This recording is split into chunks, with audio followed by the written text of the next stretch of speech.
Car ಮತ್ತು ಖಾಸಗಿ bus ನಡುವೆ ಸಂಭವಿಸಿದ ಭೀಕರ ಅಪಘಾತದಲ್ಲಿ ಕಾರಿನಲ್ಲಿದ್ದ 6 ಜನ ದಾರುಣವಾಗಿ ಮೃತಪಟ್ಟಿರುವ ಘಟನೆ ಯಾದಗಿರಿಯಲ್ಲಿ ನಡೆದಿದೆ.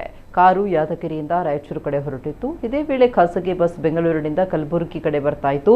ಈ ವೇಳೆ ಕಾರು ಮತ್ತು ಬಸ್ಗೆ ಮುಖಾಮುಖಿ ಡಿಕ್ಕಿಯಾಗಿದ್ದು ಬೆಂಕಿ ಹೊತ್ಕೊಂಡಿದೆ. ಪರಿಣಾಮವಾಗಿ ಕಾರು ಮತ್ತು ಬಸ್ ಸಂಪೂರ್ಣವಾಗಿ ಸುಟ್ಟು ಕರಕಲಾಗಿದ್ದು 6 ಮಂದಿ ಬೆಂಕಿಗೆ ಆಹುತಿಯಾಗಿದ್ದಾರೆ. ಇನ್ನು ಘಟನಾ ಸ್ಥಳಕ್ಕೆ ಅಗ್ನಿಶಾಮಕ ಸಿಬ್ಬಂದಿ ದೌಡಾಯಿಸಿ ಬೆಂಕಿ ನಂದಿಸಲು ಹರಸಾಹಸ ಪಟ್ಟಿದ್ದು ಪೊಲೀಸರು ಪರಿಶೀಲನೆ ನಡೆಸಿದ್ದಾರೆ.